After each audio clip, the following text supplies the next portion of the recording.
कहिले जसपा सडकमा पुग्यो भन्छ, कहिले तपाईँको चाहिँ कांग्रेस सडकमा पुग्छ, कहिले माधव नेपाल प्रचण्ड सडकमा पुग्छन्, कहिले केपी ओलीका मान्छे सडकमा पुग्छन्। कोरोनाको बेला एक मुठी चामल दिन उहाँहरू सडकमा आउनुभयो, मास्क वितरण गर्न सडकमा आउनुभयो। तपाईँले खाना पाउनु भयो कि भएन भनेर कोही सडकमा आयो? गुलमानी घिसिङको पुनर्नियुक्तिको पक्षमा हामीले आवाज उठाउँदाखेरि घुँडाभन्दा मुनि हालेर हामीलाई अपाङ्ग बनाऊ भन्ने आदेश दिनेहरूले आज निषेध गरिएको पवित्र माइती घर मण्डललाई अपवित्र बनाउन आउने। गोविन्द केसी त्यत्रो दिन आन्दोलन अनसन बस्दाखेरि कहाँ थिए यिनीहरू? लिपुलेख लिम्पियाधुरा कालापानीको पक्षमा आवाज उठाउँदाखेरि कहाँ थिए? आज रातारात संसदको लोगो खोसियो, हामीले भ्रष्टाचार गर्न पाएनौँ, तलब खान पाएनौँ। अब हामीले त के भ्रष्टाचार गर्ने? चुनावमा गयो भने जनताले जुत्ताले हान्छन्, ढुङ्गाले हान्छन्, लाठीले हान्छन्, जमानत जफत हुने गरी हराउँछन् भनेर फेरि संसद पुनर्स्थापना गर, फेरि चाहिँ हामीलाई लुटेर खान्दैउ भनेर के जानी लखेड्छन् त्यहाँबाट पनि नेपालको युवाले। अब टोपबहादुर राईमाझीलाई त हामी कारबाही गर्छौँ क्या? के कारबाही गर्नुहुन्छ? संसद विघटन भइसकेपछि मन्त्री बनायो, उहाँ मन्त्री बन्न पाउनुहुन्न। संसदले मात्रै मन्त्री बन्न पाउँथ्यो, उहाँ त संसदै होइन। अवैधानिक तलब खानी, भ्रष्टाचार गर्ने केपी ओली र टोपबहादुर राईमाझीले युवाको कर, युवाले विदेशबाट पठाएको नोटमा यहाँ नेपालमा बसेर भ्रष्टाचार गर्ने, अर्काको रेमिटेन्स लासमाथि कारबाही हुन्छ उहाँलाई त। उहाँहरू त जेल जानुहुन्छ। चोर फटा तस्कर भ्रष्टाचारी बलात्कारीहरूको ठाउँ सिंहदरबार, संसद भवन र बारुवाटार शीतलनिवास होइन, गोलघर सुन्दरी जस्तो त्यही हाल्छ उहाँहरूलाई। टोपबहादुर राईमाझीलाई यति कुरा पनि थाहा छैन, एमसीसी संसदबाट पारित हुन्छ भन्ने कुरा पनि थाहा नभएर एमसीसी पारित गर्छु भन्दै हिँडिराख्नु भएको छ। पुराना फाटे गलेका सडे गलेका मान्छेलाई लिएर मन्त्री बनाएर हिँड्नुभयो उहाँ। यस्तो पनि तरिका हुन्छ? यो पनि पद्धति हुन्छ? गलत हो। कारबाही हुन्छ, कारबाही गरिन्छ। कसले गर्छ भने? हामी गर्छौँ कारबाही। हिजो राणालाई कसले गर्दा खोजेको थियो? पञ्चायतलाई कसले कारबाही गर्दा सोचेको थियो?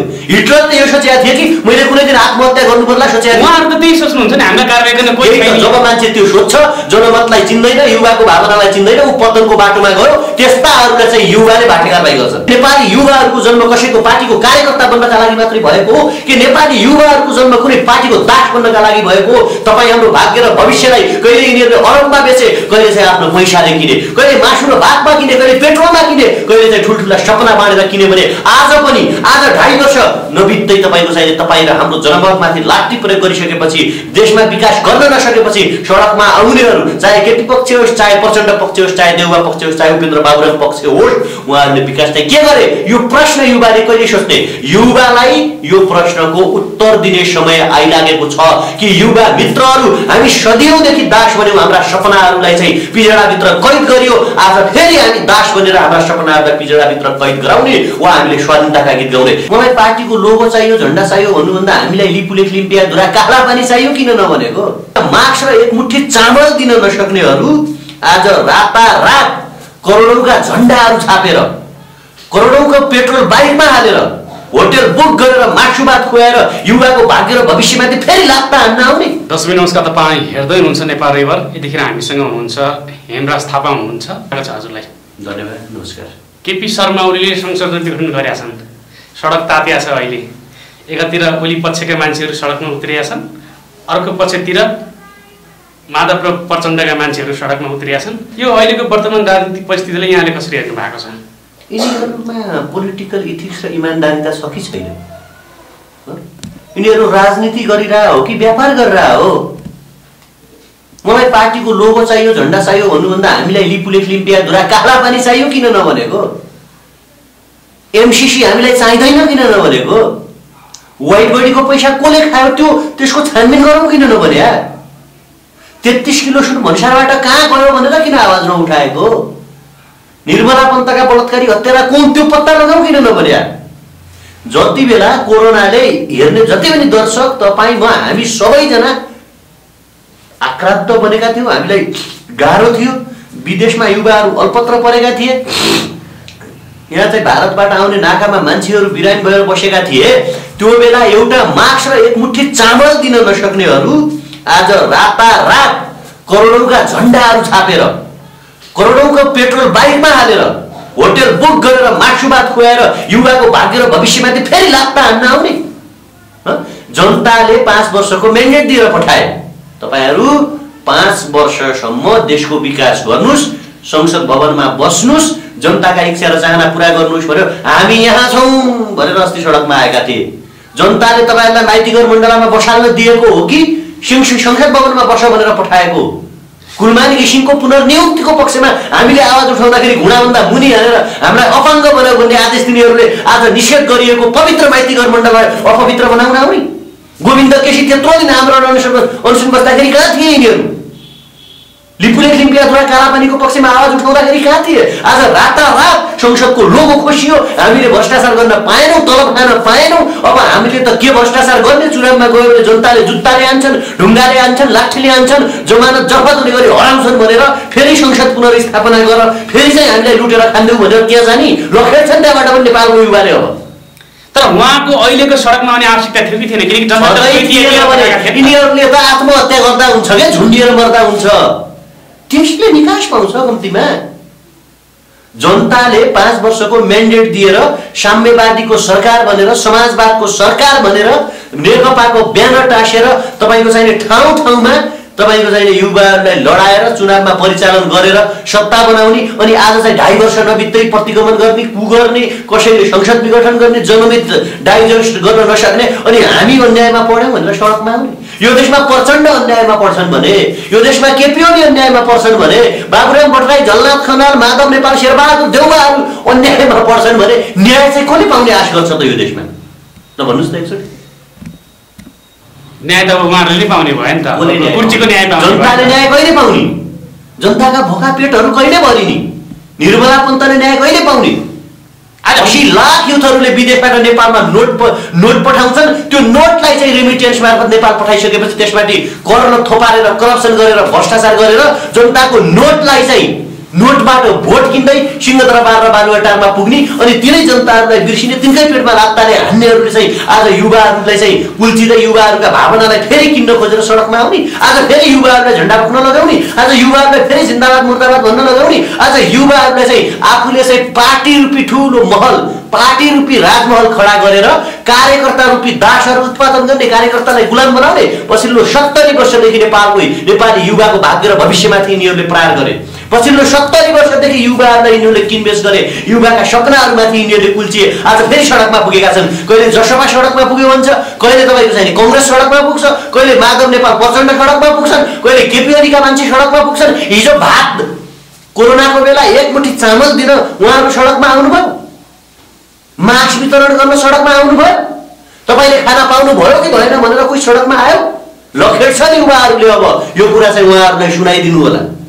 तर पछिल्लो समयमा जुन मान्छेले एक हिसाबले अभिव्यक्ति दिएका छन्, लगभग 12-13 वर्षपछि प्रचण्ड, माधव कुमार लगायतका नेताहरू सडकमा आएका छन्। यतिखेर संशोधन विघटन गरेसँगै धेरै राजनीतिक विश्लेषक मान्छेहरूले पनि भनेका छन्। र म तपाईँले सोध्न चाहन्छु, तपाईँले यो एक नीति हिजोको दिनमा एक रथका 2 पाङ्ग्रा हुँ भनेर सँगै अगाडि बढेका ती 2 जना व्यक्ति, नेकपाका प्रमुख लिडर, आज एकले अर्कालाई गाली गरिरहेका छन्, एकले अर्कालाई आरोप लगाएका छन्, गणतन्त्र विरोधी भनेका छन् केपी शर्मा ओलीलाई, सँगै तानाशाही प्रविधि भनेका छन्। तपाईँले चाहिँ कसरी हेर्नु भएको छ यसलाई?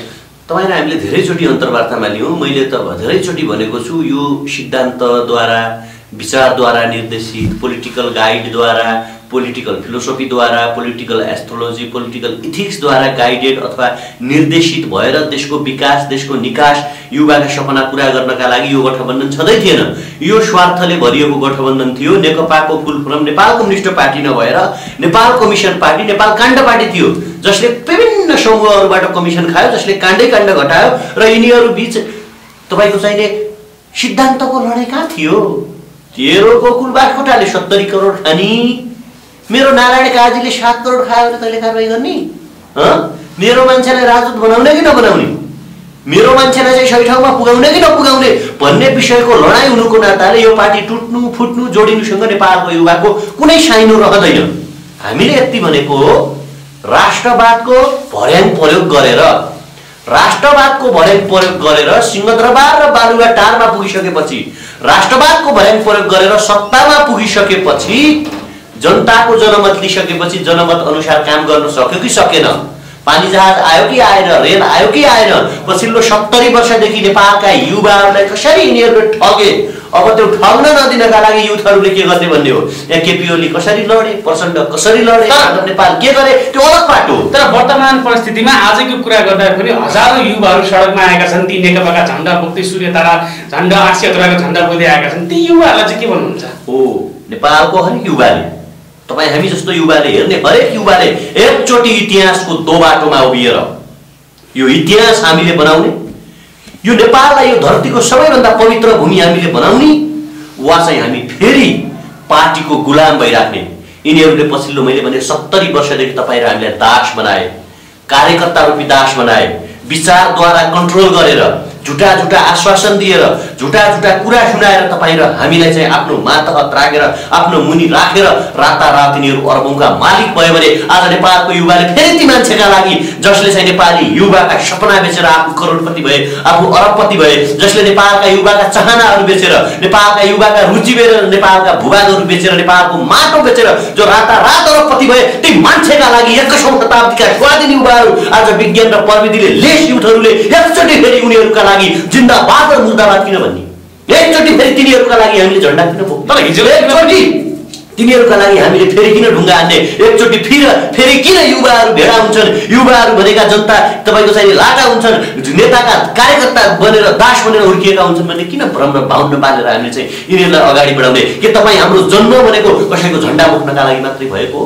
कि नेपाली युवाहरूको जन्म कसैको पार्टीको कार्यकर्ता बन्नका लागि मात्रै भएको हो कि नेपाली युवाहरूको जन्म कुनै पार्टीको दास बन्नका लागि भएको हो? तपाईँ हाम्रो भाग्य र भविष्यलाई कहिले यिनीहरूले अरबमा बेचे, कहिले चाहिँ आफ्नो पैसाले किने, कहिले मासु र भातमा किने, कहिले पेट्रोलमा किने, कहिले चाहिँ ठुल्ठुला सपना बाँडेर किने भने आज 2.5 वर्ष नबित्दै तपाईँको चाहिँ तपाईँ र हाम्रो जनमतमाथि लाठी प्रयोग गरिसकेपछि, देशमा विकास गर्न नसकेपछि सडकमा आउनेहरू चाहे केपी पक्ष होस्, चाहे प्रचण्ड पक्ष होस्, चाहे देउवा पक्ष होस्, चाहे उपेन्द्र बाबुराम पक्ष होस्, उहाँहरूले विकास चाहिँ के गरे? यो प्रश्न युवाले कहिले सोच्ने? युवालाई यो प्रश्नको उत्तर दिने समय आइलागेको छ कि युवा मित्रहरू हामी सदियौँदेखि दास बन्यौँ, हाम्रा सपनाहरूलाई चाहिँ पिजडाभित्र कैद गरियो, आज फेरि हामी दास बनेर हाम्रा सपनाहरूलाई पिजडाभित्र कैद गराउने वा हामीले स्वाधीनताका गीत गाउने। एकचोटि हामी सोचौँ न, हामी सक्छौँ। युवा त ती पार्टी, ती नेता, ती दलमा नै आफ्नो भविष्य देखिरहेका छन्, छलफल गरिरहेका छन्। युवाहरूले हामीलाई फोन गरेर राख्नु भएको छ, तपाईँ हामी अस्ति 7 नम्बर प्रदेश गयौँ, सडकमा किन देखिएको युवा स्वस्फूर्त रूपमा जागे देख्नु भने केका लागि सडकमा आउने? एकैचोटि चुनावी प्रक्रिया मार्फत देखाउने हो, अब जनमत लिएर देखाइदिने हो। जनमतको बम प्रयोग गरेर यिनीहरूको लुटेरा साम्राज्य, यिनीहरूको भ्रष्ट साम्राज्यलाई तहस नहस पार्ने हो। आज प्रचण्डलाई लाग्दो होला, आज बाबुरामलाई लाग्दो होला, उपेन्द्रलाई लाग्दो होला, माधव नेपाल, झलनाथ खनाल, केपी ओली र शेरबहादुर देउवालाई लाग्दो होला। मैले गरेको आह्वान गर्ने बित्तिकै युवाहरू खुरुरुरुरुरु सडकमा आउँछन्, हामीले जे भने त्यही मान्छन्। त्यसकारण एकचोटि युवा मित्रलाई मेरो आग्रह छ, हाम्रा आमा बुवाका पैतलाहरू हेरौँ, एकचोटि हामी हाम्रो घर सम्झौँ, एकचोटि विदेशबाट आउने लास सम्झौँ, एकचोटि हाम्रो अन्धकारमय भविष्य सम्झौँ, एकचोटि हाम्रो आजादी र स्वतन्त्रताका गीतहरूलाई सम्झौँ र यिनीहरूका झण्डा बोक्न छोडिदिउँ। एकचोटि हामी नेपालको झण्डा उठाउँ, एकचोटि हाम्रो आफ्नो स्वाभिमानलाई हामी चिनौँ। नेपालको बेचिएको रिपुलेक लिम्पियादुरा र कालापानीको कसम खाउँ कि हामी यो शताब्दीमा, यो दशकमा, यो धरतीमा, यो संसारको सबैभन्दा सुन्दर देश हाम्रो देशलाई बनाउनेछौँ र हामी हाम्रा सपना साकार पार्नेछौँ भन्ने कुरा सोच्नुपर्छ। आज पनि हामीले धोका खायौँ भने, आज पनि यिनीहरूले गर्छन् भनेर यिनीहरूलाई विश्वास गर्यौँ भने, आज पनि यिनीहरूले नेपालमा चाहिँ अब चाहिँ कायापलट गर्छन्, परिवर्तन गर्छन्, खतरा गर्छन् भन्ने कुरा यदि हामीले सोच्यौँ भने यो गलत हुन आउँछ। तपाईँ र हामी 1 टुक्रा मासुमा बिक्री भयौँ भने, तपाईँ र हामी 1 लिटर पेट्रोलमा बिक्री भयौँ भने, तपाईँ र हामी एउटा झण्डा उठाउनमा सीमित रह्यौँ भने, तपाईँ र हामी कसैका मिठा मिठा गफमा लोभियौँ, फस्यौँ र यिनै मान्छेहरूलाई फेरि चुनावमा जिताएर सिंहदरबार र बालुवा टारमा पुगाउँछौँ भने तपाईँ र हाम्रो नियत सुन साइली 40 काटेपछि रमाउला भन्ने गीत सुन्दै विदेश जानुको विकल्प रहने छैन। यो कुराबाट सचेत रहन नेपालको युवालाई हाम्रो आग्रह पनि छ। मैले यसैमा जोड्न चाहे, पछिल्लो समयमा योभन्दा अगाडिको समय पनि भारतीय राजदूतहरू लगायतका व्यक्तिहरू आएर सिधै बालुवाटारमा प्रवेश गरेका थिए र पछिल्लो समयमा पनि चीनबाट यो आउने क्रम जारी छ र नेपालका शीर्ष नेताहरूलाई भेट्ने क्रम जारी छ। यो के हुन थालेको छ? एउटा स्वाधीन देशका लागि, सार्वभौम सत्ता सम्पन्न देशका लागि, ऐतिहासिक कालखण्डदेखि आजसम्म कुनै पनि वैदेशिक साम्राज्यको गुलाम नबनेको देशका लागि योभन्दा लाजमर्दो कुरा के हुन सक्छ? सत्तामा पुगाइयो, जनताले मत दियो, जनताले जनमत दियो, जनताले विश्वास गर्यौं र हामीले यिनीहरूलाई सत्तामा पुगायौं। यिनीहरूलाई सत्तामा पुगाइसकेपछि, यिनीहरूलाई सिंहदरबार र बालुवाटारमा पुगाइसकेपछि आज दुधे बालकहरू, बरु हामी चीनबाट नेपालभित्र दुध हालेर ल्याइदिन्छौँ, तिमीहरू झगडा नगर, तिमीहरू मिल, तिमीहरू चाहिँ यो पार्टी फुटाउने काममा नलाग भन्नु योभन्दा दुर्दशा, योभन्दा चाहिँ राजनीतिकको चाहिँ गैर जिम्मेवारी पाटो, योभन्दा गए गुज्रेको पाटो के हुन सक्छ? तर खबरदार नेपालका युवाहरू कुनै वैदेशिक हस्तक्षेपलाई सहने पक्षमा छैनन्। हामी हाम्रा समस्याको समाधान आफै गर्न सक्छौँ, हामी हाम्रो घर जग्गा आफै मिलाउन सक्छौँ, हामी हाम्रो देश आफै बनाउन सक्छौँ, हामी हाम्रो देशको विकास आफै गर्न सक्छौँ। तर तिमीहरू सहने छैनौ। यो हिसाबले जसरी विदेशका नेताहरू तुरुन्तै गएर बालाटारमा जसरी भेटिया छन्, यो सबै कुरालाई निहारिरहँदाखेरि भोलिको दिन के देख्नुहुन्छ? भोलिको दिन केही पनि छैन। यिनीहरूको अन्त्य भइसक्यो। यिनीहरू गुलाम छन्, यिनीहरू दास छन्, यिनीहरू वैदेशिक हस्तक्षेपलाई चाहिँ स्वीकार छन्। तर नेपालको स्वाधीन युवाले हामी स्वीकार्दैनौँ। हामीले प्रश्न बनिसक्यौँ। हामी आगामी इलेक्सनको खर्च केपी ओली विद्या भण्डारीहरूले बेहोर्नुपर्छ, किनकि पैँचादेखि 50 अर्ब रुपियाँ चुनावी खर्च।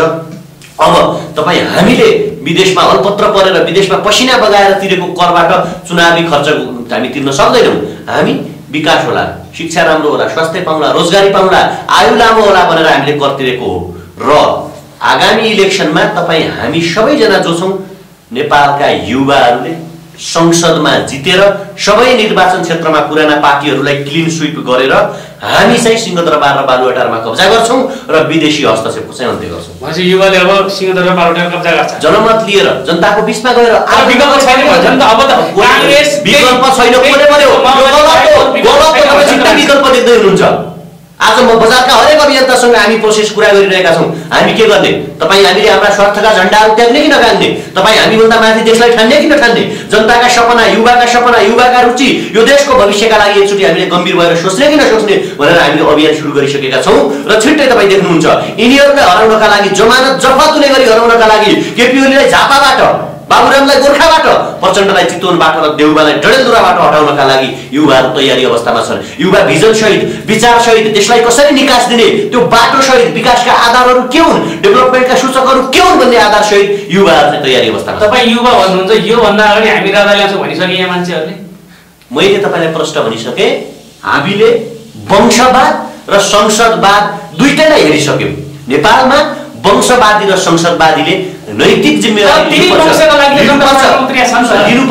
होला। मैले भने नि, आज जो मान्छे यसरी सडकमा आएका छन्, तपाईँ हामीले स्वतन्त्रताको आँखाले हेरेर एकचोटि प्रश्न सोध्न सक्नुपर्छ कि निर्मला पन्तको बलात्कार हत्या हुँदाखेरि कहाँ थियो? किन न्यायका लागि बोल्न सकेनौ? लिपुले फिल्मपियाधुरा र कालापानीको विषयमा किन आवाज उठाएनौ?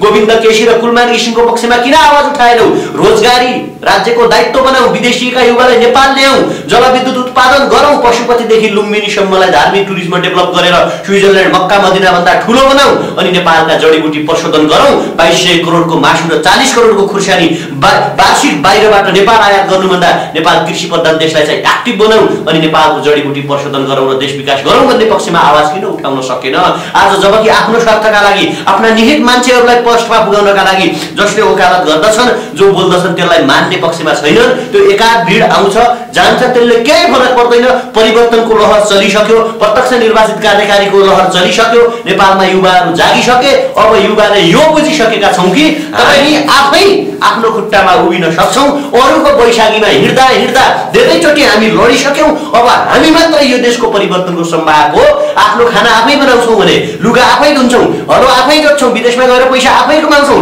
घरमा खाना आफै पकाउँछौँ, स्कुल आफै पढ्छौँ भने युवाले यो कन्सेप्ट त्याग्न आवश्यक छ कि देश प्रचण्ड आएर बनाइदेलान्, कि देश बाबुराम उपेन्द्र देउबा, ओली झलनाथ खनाल, माधव नेपाल र कोही पूर्व राजा आएर यो देश बनाइदेलान् अनि त्यो देशमा मजाले ऐश गरेर आराम गरेर बसुला भन्ने सोच्यौँ भने हामी 70 वर्षदेखि, यो नेपाल 240 वर्षदेखि, पछिल्लो 70 वर्षदेखि तपाईँ हामीले धोका खाँदै आयौँ। हामीलाई गुलाम बनाउँदै गयो, हामीलाई दास बनाउँदै गयो, हामीलाई अन्धकारमा राखिँदै गयो, हामीलाई चाहिँ विदेश पठाउँदै गयो। यो कुरा चाहिँ नेपालको युवाहरू स्वीकार्न सक्दैनन्।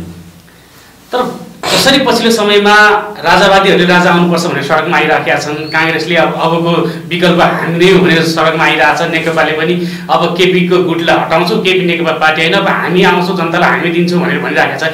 यी सबै कुराहरू समग्र सडकमा आउँदाखेरि यो विकल्प हुनसक्छ जस्तो लाग्छ। मैले तपाईँलाई भनिसकेँ भने आज करोडौँका झन्डामा पैसा खर्च गर्नुभन्दा, करोडौँको बाइकमा तेल हाल्नुभन्दा, होटेलहरू बुक गर्नुभन्दा, तिनैका दल, तिनैका पार्टी, तिनै राजवादी सडकमा त तिनै युवा आएका छन्। हिजो लकडाउनको बेला सुन्नुहोस् न, हिजो लकडाउनको बेला चामल लिन किन गएनन्?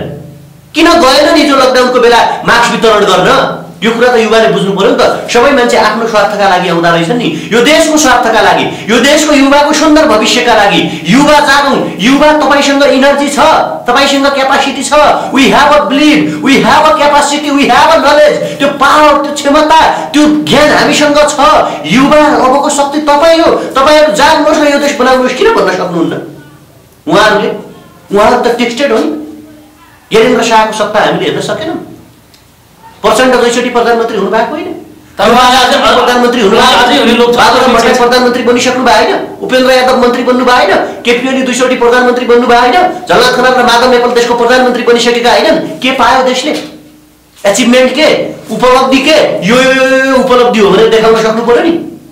आज मान्छेहरू चाहिँ रुँदै कराउँदै गरिरहेका छन्, मान्छेहरूले उपचार पाएको छैन, ठाउँ ठाउँमा मान्छेहरू विदेशमा अलपत्र परेका छन्, युवाहरूले चाहिँ बाध्यताले चाहिँ विदेश जानु परेको छ। अनि यो कुरालाई बिर्सिदिने, अनि युवाहरूले यी सबै कुरालाई चाहिँ बिर्सेर यिनका चुनावी झण्डा उठाएर, यिनका पार्टीका झण्डा उठाएर, यिनका बातलाई यस भनेर भोट हालेर दोस्रो दिन पिठ्यूमा झोला हालेर विदेशतिर जाने, वा यो देशलाई चाहिँ समृद्ध बनाउने, वा यो देशलाई चाहिँ शान्तिमय देश बनाउने, वा यो देशलाई विकसित बनाउने, यो त युवाले पनि सोच्नु पर्यो नि। अब तर पछिल्लो समयमा तपाईँले राम्रोसँग सामाजिक सञ्जाल हेर्नु भएको होला, हजुरलाई जानकारी होला, केपी शर्मा ओलीले नयाँ मन्त्री गठन निर्वाचन नयाँ मन्त्रीहरूका नाम प्रकाशन गरेका छ।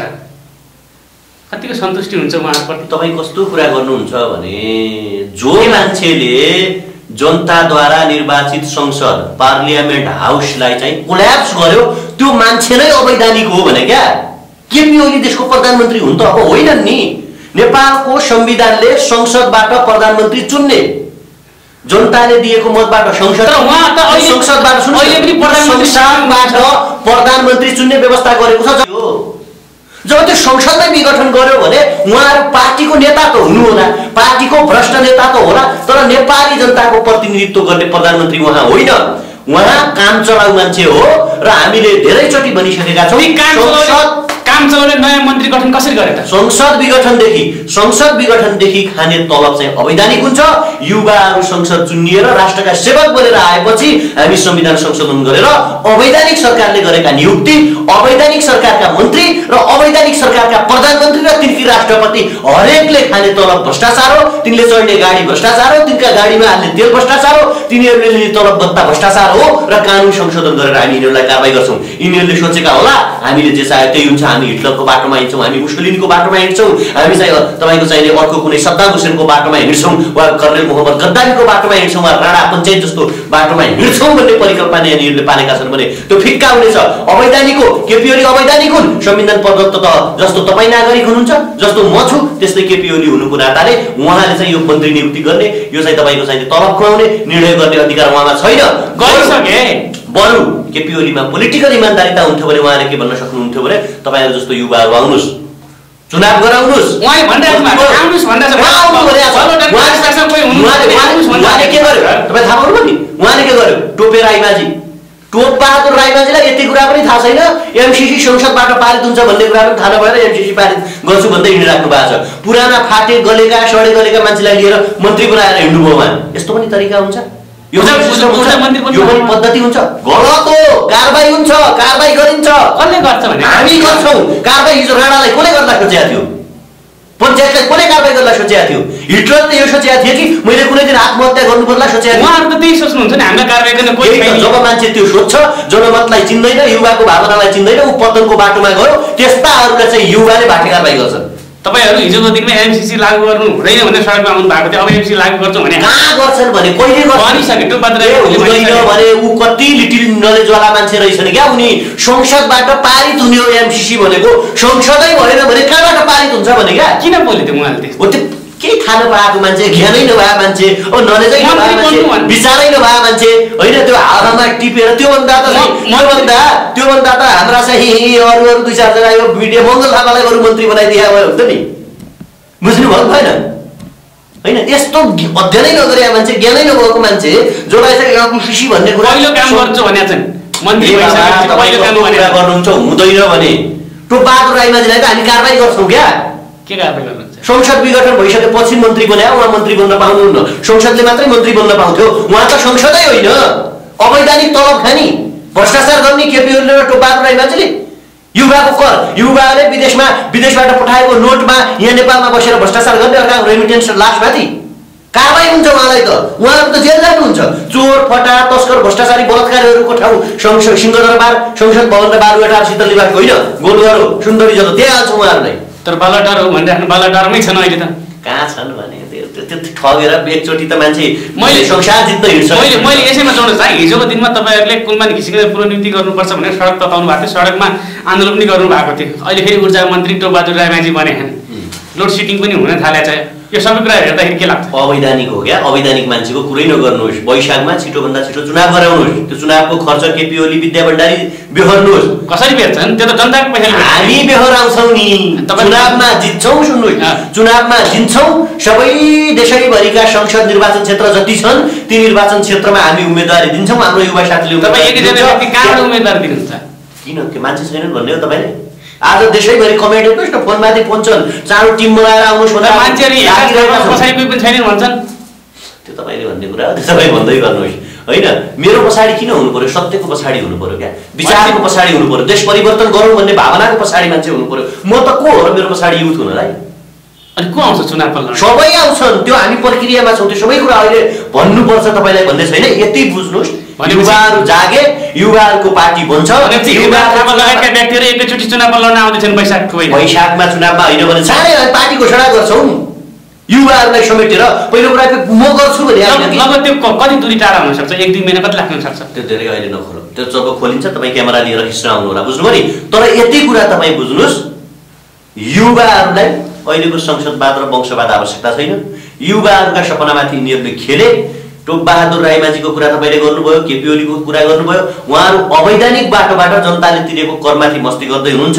देशैभरिको निर्वाचन क्षेत्रमा युवाहरूले उम्मेदवारी दिने हो, दिइसकेपछि जित्ने हो, जितेर संसदमा आइसकेपछि संविधान संशोधन गर्ने हो र अवैधानिक तलब खाएको पनि कारबाही गर्ने हो र 2.5 वर्ष नबित्दै चुनाव गराएको, 2.5 वर्ष नबित्दै चुनाव गराएर जनताको थाप्लोमा ऋण थोप गरेकोमा केपी ओली र विद्या भण्डारीलाई नि कारबाही चाहिँ हुन्छ। यो कुरा तपाईँ पार्टी चाँडै खोलिँदैछ भनेर जानकारी दिनुभएको छ। कहाँ मैले पार्टी चाँडै? पार्टीमा कस्ता कस्ता मान्छेहरूलाई समेट्नु? पार्टी खोलिने भन्ने कुरै छैन। अहिले हामी युवासँग परामर्श गरिरहेका छौँ, अहिले हामी युवासँग छलफल गरिरहेका छौँ। अहिले धेरै अभियन्ताहरू हुनुहुन्छ, धेरै अरू मान्छेहरू हुनुहुन्छ, उहाँहरूसँग हामी परामर्श गरिरहेका छौँ, उहाँहरूसँग हामी छलफल गरिरहेका छौँ। मैले जोड्न खोजेको कुरा के हो भने युवा आज नजागे कहिले जाग्ने, अब नबोले कहिले बोल्ने होइन। चुनाव लड्नका लागि पार्टी नै खोल्नुपर्छ भन्ने पनि छैन है फेरि, बुझ्नु नि। तर नेपालको युवा पार्टी बिना चल्दैनन् भन्ने मान्छेहरू पनि छन्। नेपालको युवाहरूसँग हामी एकचोटि परामर्श गर्छौँ। युवाहरूले जे चाहनुहुन्छ त्यही हुन्छ यहाँ। तर नेपालको युवाहरू परिवर्तन चाहिँ चाहिरहनु भएको छ, यो कुरामा ढुक्क हुनुहोस्। अब कार्यक्रमको अन्तिममा छौँ, अन्तिममा आम जनमानसलाई के भन्न चाहनुहुन्छ? फलाम तातो छ, तपाईँ हाम्रो इनर्जी 21 चोटि प्रहार गरौँ र एउटा सुन्दर हतियारको आकार दिउँ। यो देशको समृद्धि र विकासको हतियार, यो देशको गरिबी हटाउने हतियार, यो देशमा शिक्षा, स्वास्थ्य र रोजगारी, वुमेन डेभलपमेन्ट इन्डेक्सहरू राज्यले चाहिँ अप्लाई गर्ने हतियार चाहिँ बनाऊँ र यो देशलाई चाहिँ अगाडि लैजाउँ। हामी हाम्रा व्यक्तिगत स्वार्थका झन्डाहरू, हामी हाम्रा व्यक्तिगत विचारहरूलाई छोडौँ। राष्ट्रिय विचार, राष्ट्रिय स्वार्थ, देश, मुलुक, युवाका इच्छा र चाहनाहरूलाई चाहिँ सम्बोधन गर्न सक्ने गरी एकीकृत हौँ र एकचोटि भ्रष्टाचारीहरूलाई, करप्टेडहरूलाई, गलत मनोविज्ञान बोकेका मान्छेहरूलाई, सदियौँदेखि पछिल्लो दशकौँदेखि 7 दशकदेखि युवालाई ठगिरहेका मान्छेहरूका विरुद्धमा सशक्त आवाज बुलन्द पारौँ र यो धरतीको एउटा महान मुलुक, यो धरतीको सुन्दर र विकसित मुलुक नेपाललाई बनाऊँ। त्यो मुलुकभित्रका विकसित नागरिक तपाईँ र हामी बन्ने बाटोमा सबैजना हिँडौँ। के गर्नुपर्छ? मैले व्यक्तिगत रूपमा के त्याग गर्नुपर्छ, तपाईँले व्यक्तिगत रूपमा के त्याग गर्नुपर्छ, हामी आफूले के चाहिँ सेक्रिफाइस गर्नुपर्ने हो, के चाहिँ त्याग गर्नुपर्ने हो, त्यो त्यागौँ। पार्टी खोल्नु परे पनि खोलौँ, अभियान चलाउनु परे पनि चलाउँ, तर मुलुकका लागि चलाउँ, देशका लागि चलाउँ, नेपालका लागि चलाउँ, तपाईँ हाम्रो सुन्दर भविष्य र भाग्यका लागि चलाउँ। त्यसका लागि हातमा हात, काँधमा काँध र साथमा साथ मिलाएर सबैजना अगाडि बढौँ। धन्यवाद, नमस्कार।